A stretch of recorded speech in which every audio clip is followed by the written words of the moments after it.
마가복음 8장 27절부터 35절까지 말씀. 예수와 제자들이 빌립보 가이사라 여러 마을로 나가실새 길에서 제자들에게 물어 이르시되 사람들이 나를 누구라고 하느냐. 제자들이 여짜와 이르되 세례 요한이라 하고 들으는 엘리야 들으는 선지자 중에 하나라 하나이다. 또 물으시되 너희는 나를 누구라 하느냐. 베드로가 대답하여 이르되 주는 그리스도시니이다 하매 이에 자기의 일을 아무에게도 말하지 말라 경고하시고 죽임을 당하고 사흘 만에 살아나야 할 것을 비로소 그들에게 가르치시되 드러내놓고 이 말씀을 하시니 베드로가 예수를 붙들고 강변하매 예수께서 돌이키사 제자들을 보시며 베드로를 꾸짖어 이르시되 사탄아 내 뒤로 물러가라. 내가 하나님의 일을 생각하지 아니하고 도리어 사람의 일을 생각하는도다 하시고 무리와 제자들을 불러 이르시되 누구든지 나를 따라오려거든 자기를 부인하고 자기 십자가를 지고 나를 따를 것이니라. 누구든지 자기 목숨을 구원하고자 하면 잃을 것이요 누구든지 나와 복음을 위하여 자기 목숨을 잃으면 구원하리라. 아멘. 이 말씀의 축복과 영광이 저와 여러분의 가정과 삶에 여러분의 인생에 함께하게 되기를 예수님의 이름으로 축복합니다. 우리는 지금 고난주간 이제 끝내고 이제 부활절 지났는데요. 네, 마가복음의 본문은 고난주간이 시작되고 있습니다. 어쨌든 전에 하던 것을 이어서 말씀을 또 나눕니다. 예수님께서 가이사라 빌립보에 이르러서 제자들에게 묻습니다. 너희는 나를 누구라고 하느냐 이렇게 물었어요. 그랬더니 여러 사람들이 이렇게 말합니다.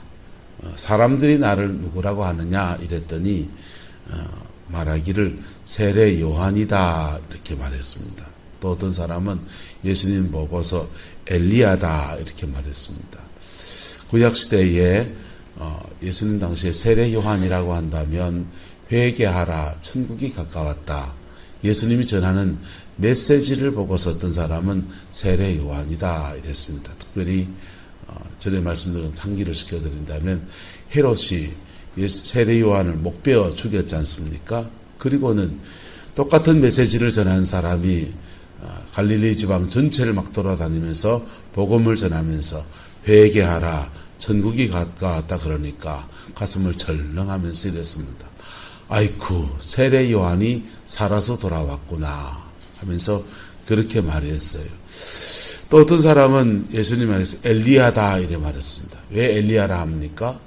구약시대에 가장 강력한 성령의 능력을 나타낸 사람, 그 사람이 바로 엘리야지요. 그래서 예수님 보고서 야 저런 능력을 행하고 저런 치유를 하니까 예수님 엘리야다 이렇게 말했습니다.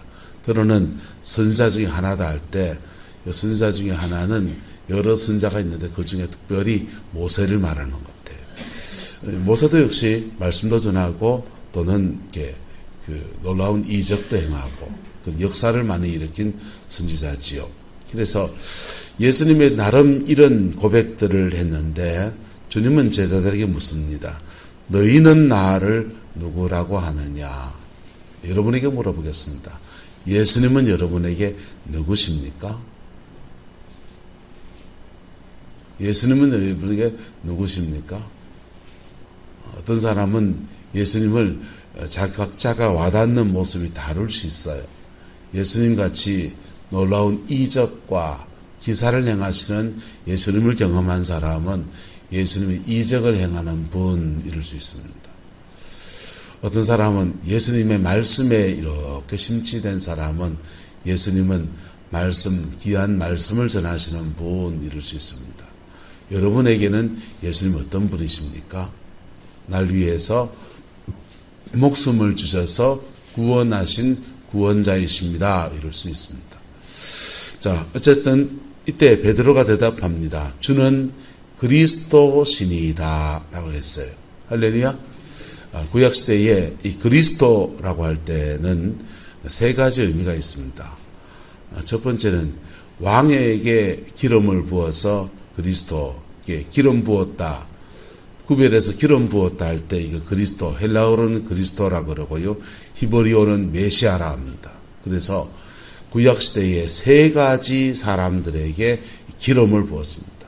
첫 번째는 왕에게 부었어요. 누구한테요? 왕에게. 두 번째는 제사장에게 기름을 부었습니다. 누구한테 부었다고요? 제사장에게. 또 한 분은 어떻게 했습니까? 선지자에게 기름을 부었습니다. 이 세 가지 직분에 성령의 기름을 부었어요. 한국교회는 성령의 기름, 성령의 사역은 병든 자나 아픈 사람이 받는 거다라고 생각합니다.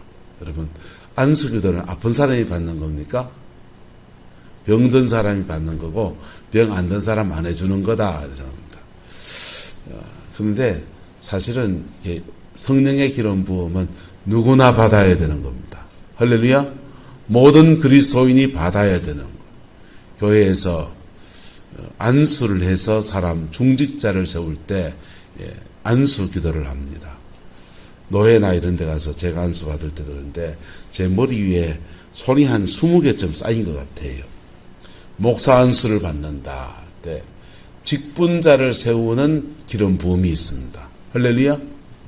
직분자를 세우는 기름 부음이 있는데 구약시대에 이 직분자를 세우는 기름 부음은 왕, 제사장, 선지자 세 가지 직분에 기름을 부었어요. 그 직분의 기름 부음의 저와 여러분 가운데 임하기를 예수님의 이름으로 축복합니다. 직분의 기름 부음이 임하면 교회에서 직을 받을 때 제대로 사실은 직분의 기름 부음도 사실 해줘야 된다고요. 그냥 장립한다고 해서 장로님으로 세우기 위해서 안수기도 한번 하는 거 그거 말고요. 진짜 믿음의 여정을 걸어간 귀한 분들이 와가지고 직분의 기름 부음을 해줘야 돼요. 직분의 기름 부음을 해주면 성령의 역사가 그의 인격과 삶에 이렇게 임하면서 그 직분을 감당할 수 있는 은사가 오는 거예요. 직분을 감당해낼 수 있는 성령의 능력이 함께하는 겁니다. 할렐루야. 신학한 목사, 신학교를 공부해서 목사가 되지만 학교에서 배운 것으로 목회 못해요. 좋은 것을 배우지만은 구약신학이나 신약신학이나 조직신학이나 저도 참 좋은 교수님 밑에서 좋은 훈련을 받았는데요. 그런 게 필요하지만은 그걸로 충분하지 않아요. 거기에 기름 부음이 와야 합니다. 할렐루야. 뭐가 와야 된다고요? 기름 부음이 와야 돼요. 기름 부음이 오면 그때부터 그 직임을 감당할 수 있는 성령의 능력이 그렇게 임하는 거예요. 근데 예수님에게 세 가지 직분의 기름 부음이 임합니다. 하나는 왕으로서의 기름 부음. 무슨 기름 부음은요? 왕으로서의 기름 부음. 또 하나는 제사장으로서의 기름 부음. 또 하나는 선지자로서의 기름 부음. 세 가지 기름 부음이 예수님에게 임하여 있어요. 근데 우리가 예수님한테 어떤 고백을 하느냐에 따라서 예수님은 왕으로 역사하실 때도 있고 예수님은 제사장으로 역사하실 때도 있고 예수님은 선지자로도 역사하시는 것입니다. 할렐루야. 근데 베드로가 주는 그리스도 신이다 할 때 베드로는 예수님을 뭘로 고백하는 겁니까? 세 가지 직분 가운데에서 왕으로서 고백하는 거예요. 뭘로 고백한다고요? 왕으로서.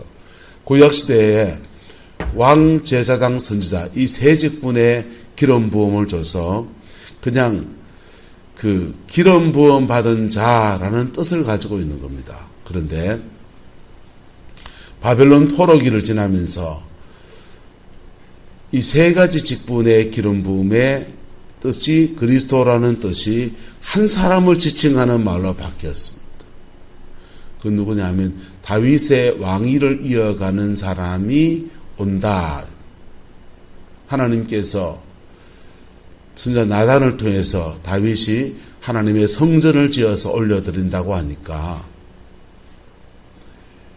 하나님이 너 피를 많이 흘리기 때문에 너는 지을 수가 없고 너 자식 때 지을 거다. 근데 네가 성전을 짓겠다는 그 중심, 그 마음이 진심이기 때문에 내가 그 마음을 받는다 하시면서 네가 내 집을 세워주겠다 하느냐, 오히려 내가 너의 집안을 세워주겠다고 약속하시면서 다윗의 왕위가 끊어지지 않을 것에 대한 약속을 주셨습니다. 할렐루야.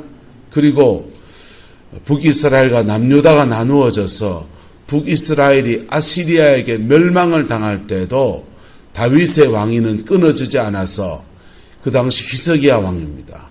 히스기야 왕이 하나님 앞에 간구하고 믿음으로 구했더니 아시리아의 사네립의 군대가 쳐들어왔다가 전염병이 돌아서 다 본국 돌아갔어요. 그리고는 모반이 일어나서 그 나라가 망해버리는 거예요. 주의 백성을 대적했다가 그러면 나라가 망해버립니다. 그리고는 아시리아가 멸망하고 바벨론이 등장했습니다. 그게 중동의 역사예요. 역사 속에서 아시리아를 대적한 나라가 없었는데 그 아시리아를 유다 나라, 쪼매난 나라가 하나님의 왕권이 어물러 있는 나라가 이겨내버린 겁니다. 기적이죠.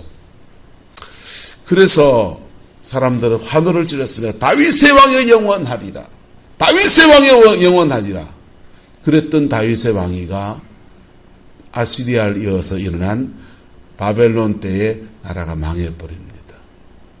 유다 왕족의 역사가 끊어지고 왕위 계승자들은 바벨론 땅에 끌려가서 한간이 되기도 하고 모진 수모를 겪었습니다. 바벨론 땅에 끌려와서 힘이 없어 끌려온 주의 백성들이 말씀을 묵상하고 연구하면서 하나님이 약속하셨는데, 왕위를 끊지 않겠다고 약속하셨는데 어떻게 이렇게 왕위가 끊어질 수 있는가? 하나님의 약속은 폐하여집니까? 안 폐하여집니까? 폐하여질 약속도 있고 안 폐하여질 약속도 있는데 그 다윗과 언약한 약속은 안 폐하여진다 했거든요. 근데 이게 폐하여진 거. 그래서 그들이 기도하면서 받은 응답이고 또 그들의 기대도 있고, 그래서 새로운 신학이 등장했습니다. 한번 따라합시다. 다윗의 왕위가 다시 회복된다. 다윗의 왕위가 다시 회복된다. 이게 신앙이 되어버렸어요. 다윗의 왕위가 다시 회복되면 다윗 때와 같이 다시 태평성대가 되고 우리나라는 나라를 다시 이루고, 그리고 다윗에게 주신 그 영광의 때, 다윗의 때 주변 나라를 다 정복하고 땅을 넓혀놓고 다윗의 때에 최초로 그 주변 나라로부터 조공받아서 한번 살아봤거든. 이스라엘 역사에서. 그래서 하고 볼 망 다윗의 왕위가 회복된다. 그 믿음을 가지고 살고 있는. 마치 일본 애들이, 우리는 옆에 있어서 일본의 속국 피해를 받았으니까 마음이 아프고 힘든 여정이었지만, 일본 입장에서 말하면 일본 나라 역사 이래 외정시대가 그들이 가장 잘 나갈 때였습니다. 아시아에서 가장 잘 나가는 나라에서 러시아를 깨부수고 청나라를 이기고, 그리고 동남아를 집어삼키고 조선을 먹고 만주를 자기 땅에 지배해 두고, 일본이 괜히 미국하고 태평양 함대하고 싸움을 안 했다면은요, 일본은 아시아에서 지금 가장 강력한 나라로 국제정세 기후가 바뀌었을 거예요. 지금 일본이 굉장히 어렵습니다. 잃어버린 30년의 세월을 지금 보내고 있다고 그래요. 예? 임금이, 월급이 20년째 동결입니다. 일본 월급이. 고령화가 된 나이가 들어가고 일본 경제는 침몰하는 중입니다.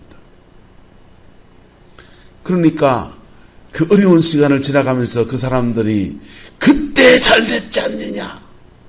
그래서 일본 내에 군국주의 부활운동이 일어나고, 그때 좋았지, 그때 대한민국 사람들 쪼센징 하면서 욕하면서 그때 좋았지 하면서 그러고 있는 거죠. 우리는 그 가슴 아픈 역사지만 저들 역사에서는 가장 좋았던 때. 근데 이스라엘 백성들도 다윗이 통치할 때가 가장 좋았거든. 그래서 그 다윗의 왕위가 회복되어지는 그날을 하고 볼망 기다리고 있는 겁니다. 근데 다윗의 통치를 이어갈 다윗의 자손에서 한 분이 오셨는데 그분이 누구십니까? 예수님요. 그래서 베드로가 주저없이 말합니다. 주는 그리스도 신이이다. 다윗은 왕이로서이다. 이렇게 말하는 것입니다.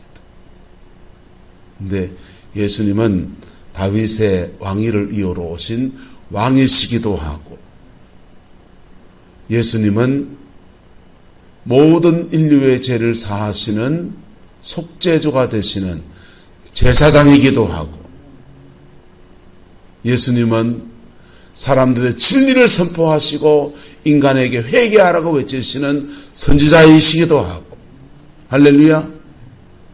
오늘날도 예수님은 이 세 가지 모습으로 우리에게 역사하십니다. 우리가 우리의 죄를 가지고서 주 앞에 다갔으면 주님은 제사장 메시아로서 우리의 죄를 사하시고 고치시는 역사를 허락하여 주셔요. 그리고 우리의 몸과 마음과 영혼을 온전하게 하십니다. 때로는 예수님은 우리의 왕이세요. 고난주간 동안 말씀을 쭉 나누면서 여러분 설교를 어떻게 들은지 모르지만은 사실은 두 가지 주제를 다룬 거예요. 따라합시다. 예수 안에 생명이 있습니다. 예수 안에 승리가 있습니다. 부활절은요, 예수 생명, 부활 생명, 부활 승리예요. 예? 종려주일날은 아세셀의 양과 제단의 양을 말하면서요, 제단의 양은 우리의 생명을 주신 예수님입니다. 아사셀의 양은요, 우리의 삶에 승리를 주신 예수님. 예수님은 제사장 메시아 그리스도는 우리에게 죄를 사하여서 생명을 주시는 분이세요. 근데요, 왕이신 예수님은요, 우리에게 승리를 주시는 분이세요. 뭘 주시는 분이시다? 승리를 주시는 분이십니다. 여러분 삶에 승리를 원합니까? 오늘 우리가 부활의 주님을 경험하고서 내 삶과 내 인생 가운데서 승리하는 삶이 되면요, 승리하는 삶이 되면 내 삶에는 열매가 많아져요. 그 승리가 어떻게 주어진다고요? 따라합시다. 예수님이 내 삶의 주인 될 때, 예수님이 나의 삶의 주인 될 때, 그때 나의 인생에 승리가 주어집니다. 그런데요, 그러려면 뭐 해야 되냐? 예수님이 내 삶의 주인이면 난 뭐요? 종이지 뭐. 예수님은 나의 삶의 주인입니다. 그 말은 나는 종입니다 하는 겁니다. 내가 주인 된 것을 내려놓고 주님이 주인 된 것을 고백하며 나갈 때 우리의 삶에는 왕이신 예수 그리스도가 역사합니다. 그리고 하나님의 통치가 펼쳐지는 거예요. 그러면서 진정한 승리와 열매가 주어집니다. 교회에 일하면서 자기가 좋아하는 일을 하시는 분들이 계셔요. 내가 좋은 것만 구하는 분이 있어요. 죄송합니다. 그분들은 자기 만족을 위해서 교회를 하고 있는 거예요. 자기의 만족을 위해서. 주님이 주인 돼서 그 일에 순종해서 하는 거하고 내가 좋아하는 일을 하는 거하고 이게 같이 갈 때도 있지만은 다르게 갈 때도 있거든요. 전혀 다른 문제예요. 여러분의 인생의 진짜 주인이 누굽니까? 그때부터 주인을 바꾸면 그때부터 인생 열매가 달라지고요. 승리의 역사가 일어납니다. 근데 한때 저는 그런 생각했습니다. 성령의 은사가 강력하면 기도하니까 3개월 암 환자부터 시험하니까 암이 낫대요. 와, 그래가 암 환자 하면 낫고 난 뒤에 이렇게 하면 되네 해가지고 이걸 이제 내 은사가 되려고 하면 얼마나 기도해야 되는가 보니까 장난이 아닌 거예요. 해보자 해서 달려들어 봤어요. 근데 들어간 에너지에 비해서 열매가 그렇게 많지는 않더만요. 근데 그렇게 은사의 세계에 가면서 주변의 사람들을 이렇게 보고 하면서 그 은사가 많다고 열매가 많은 건 아니더라고요. 심지어 성령의 은사가 강한 사람들이 예수님의 주인 되심과 상관없이 은사 가지고 장난치는 것을 너무 많이 봤어요.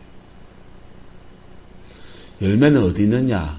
은사가 많은 데 있는 게 아니고 그리스도가 주인 된 데 있습니다. 할렐루야. 예수님이 주인 되시면 나의 은사, 나의 재능들은 하나님의 일을 하시는 데 대한 도구가 되어져요.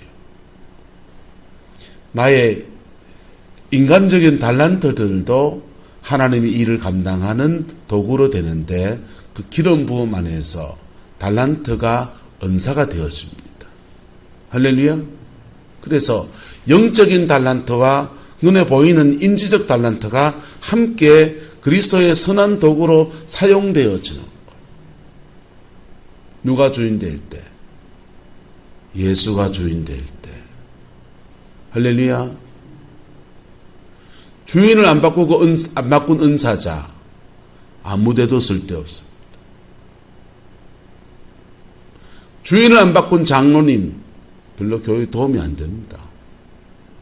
주인을 안 바꾼 목사 하나님의 일에 긁어쩍거립니다. 인생의 주인이 바뀌어야 합니다. 할렐루야. 주인을 안 바꾼 사모님 없는 게 전 필요합니다. 말 잘해야 됩니다. 집에 가서 안 몰아키려면. 여러분, 그리스도가 주인 되셔야 합니다. 할렐루야. 구약시대에 하나님의 성전에 들어갈 때 성전에 뜰이 있고 성소가 있고 지성소가 있습니다.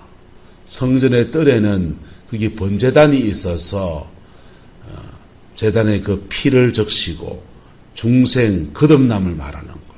회개를 말하는 겁니다. 근데 성소는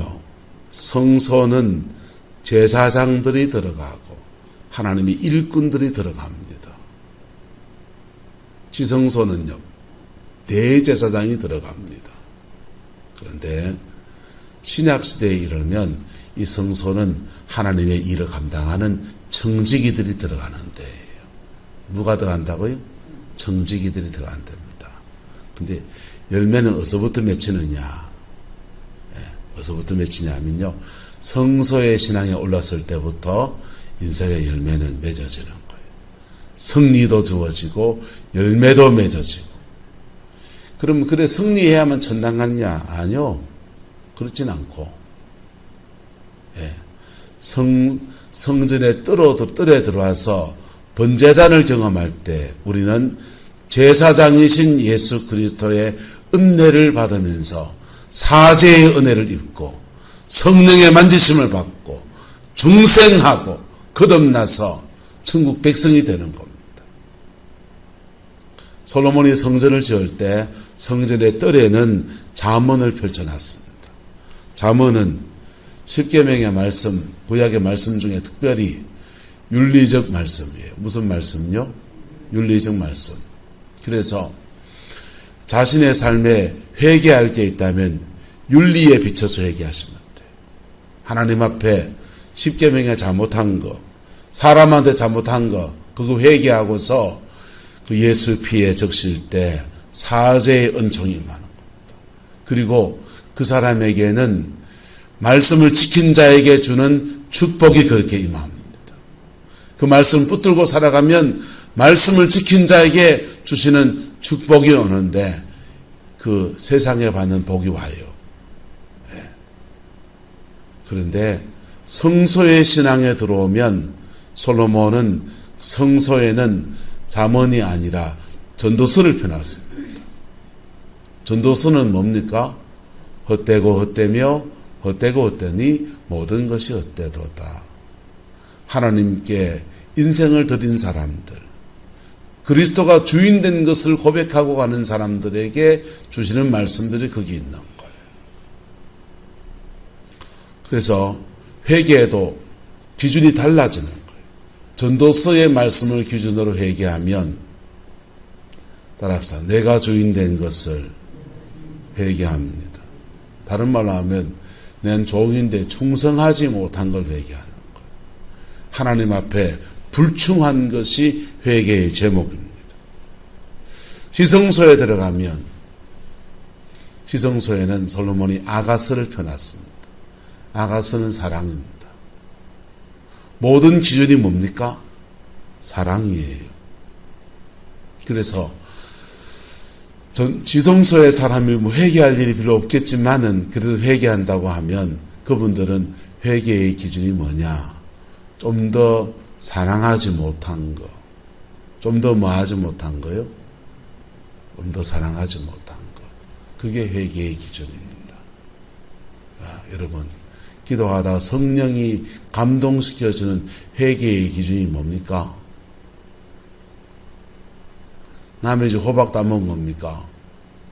죄송하지만 여러분의 영적 수준은 성전 뜰에 있는 거예요. 은사, 하늘 날고기는 은사를 가지고 있어도 직분이 목사라도 죄송하지만 나의 영적 수준은 성전의 뜰에 있는 신앙입니다. 하나님, 내가 맡은 일에 좀 더 충성하지 못한 거 회개합니다. 내게 준 영혼들을 제대로 잘 못 돌본 거 회개합니다. 이래 회개하는 사람은 하나님의 주권 앞에 회개하는 겁니다. 근데 열매는 어디서부터 주어진다고요? 성소에서부터요. 어디서부터요? 성소에서부터. 성소의 신앙에서부터 열매는 주어져요. 지성소의 신앙에 가면요, 열매는 상상을 초월합니다. 지성소의 신앙은 아브라함이 그의 아내와 그 자기를 향한 하나님의 음성을 듣습니다. 너들 이름 바꿔라. 너는 열국의 아버지다. 무슨 말입니까? 너희의 가문에서 열국이 일어나 큰 나라들이 일어날 것이다. 너는 천만인의 어머니가 될지어다. 여러분, 아버지의 성령이 여러분의 아버지의 영으로 임하시기를 축복합니다. 아비의 마음으로, 어미의 마음으로 임하시기를 축복합니다. 지성소의 사람입니다. 교회에서 영혼을 보면서요, 긍휼히 이길 줄 알고요, 눈물 흘릴 줄 알고요, 영혼에 대해서 애틋한 마음을 가지고 말 한마디 해도요, 그 영혼에 대한 것 때문에 조심하고요. 그래 말하는 사람들은 지성소의 신앙. 그게 덕덕 걸립니까? 신앙의 영적 단계에 올랐을 때요. 성소의 신앙에서 내가 지성소로 들어갈 때가 됐구나. 그 도전 온 겁니다. 사랑에 대한 도전이 옵니까? 알이지요. 예? 그 알인 거는 왜 그러냐? 신앙의 수준이 올라서서 지성소의 신앙으로 올랐을 때가 된 거예요. 할렐루야. 그래서 성전의 뜰에서 성소로, 성소에서 지성소로, 특별히 오늘 성소의 신앙. 그리스도가 여러분의 왕입니까? 그 사람은 성소의 신앙이에요. 무슨 신앙이라고요? 성소의 신앙. 그때부터 열매가 맺힙니다. 재정의 축복이 언제부터 열립니까? 11조 생활할 때부터. 정직한 11조를 드려보세요. 재정은 열리게 되었습니다. 물질 때문에 자꾸 10에 시험 옵니까? 재정에 뭐가 꼬여있는 겁니다. 정직한 11조를 드리세요. 그럴 때, 그때부터, 재정을 놓을 때부터 재정은 지어지는 거예요. 하나님의 일은요, 지면은 해결이 안 되고 놓으면 해결되는 게 하나님 나라의 일이에요. 물질에 관해서 놔버리면 물질은 해결되는데, 하나님이 해결하시는데, 안 놓고 지고 있으면 네가 한번 해봐라 합니다. 하나님 나라의 일은 그래요. 목사로서의 권위와 권력을 가지고 한번 쥐고 올라가면요, 안 지지고요. 나으면 지지는 게 하나님 나라의 일입니다. 목표입니다. 주권을 주님께 올려드리는 거예요. 그게요. 할렐루야. 그때부터 재정도 풀어지잖아요. 그게 재정에 관해서는 하나님의 주권을 인정하는 거거든요. 우리의 삶의 영역마다 하나님의 주되심을 인정하며 나갈 때 왕이신 그리스도, 그분이 왕 되셔서 일하시는 거예요. 그리고 나는 그 속에서 겸허하게 종의 자세로 걸어가는 겁니다. 부활의 생명은 제사장이신 예수 그리스도 앞에 나갈 때 생명이 주어집니다. 근데요, 부활의 승리는 왕이신 그리스도를 인정하며 나갈 때 그분의 승리가 마치 우리의 승리처럼 다가오는 놀라운 은혜가 있는 거예요. 그 역사가, 그 은혜가 저와 여러분의 가정과 삶에 함께하게 되기를 예수님의 이름으로 축복합니다.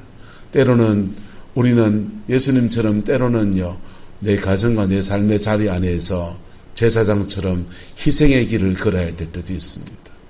때로는요, 예수님처럼 왕으로서 영적 권위를 행사하고서 그렇게 선포하고 나가야 될 때도 있습니다. 여러분, 기도도요, 때로는요, 하나님 아버지 이렇게 해주세요, 저렇게 해주세요, 간구하는 기도를 해야 돼요. 때로는요, 사탄아 물러가라! 물질의 문제는 끊어질지어다! 하면서 왕으로 권위를 가지고서 선포하며 나가야 될 때도 있습니다. 우리 속에 계신 그리스도가 때로는 이렇게 역사하시는 겁니다. 할렐루야. 부활의 주님은 우리와 함께 하십니다. 그 안에서 우리가 세상 속에서 때로는 선지자도 되고 때로는 제사장도 되고 때로는 왕도 되는 그런 모습을 가지고 있는 거예요. 예수님도 오늘 그리스도 왕이시기도 하고 제사장이시기도 하고 선지자이기도 합니다. 그 구속의 놀라운 역사 안에 우리의 구원을 얻었습니다. 그 맥을 함께 이어가는 저와 여러분 되시기를 예수 이름으로 축복합니다. 기도하겠습니다. 좋으신 아버지 하나님, 주의 나라가 이루어지게 하시고 주님의 그 뜻이 응하여지게 오 성령님 역사해 주옵소서. 우리의 모든 약한 것과 우리의 모든 둔한 것과 우리의 모든 어리석은 것들은 십자가 밑에 감추어지고 놓아져서 새롭게 되어지며 하나님의 영광만 이루어가는 그 은혜가 있게 인도하여 주옵소서. 주님이 우리의 삶의 왕이 되어 주셔서 엉클어지고 막힌 모든 일들마다 강력한 돌파의 영을 부어주시고 성립케 하시는 역사를 허락하여 주시옵소서. 주님이 우리의 삶의 제사장이 되셔서 우리가 묶이고 막힌 것 속에 상처받고 죄짓고 무너진 모든 터마다 회복의 은혜를 주시고 보혈로 깨끗게 하시는 역사 허락하여 주옵소서. 주께서 함께해 주시기 원합니다. 예수님의 이름으로 축복하며 기도드리옵나이다. 아멘.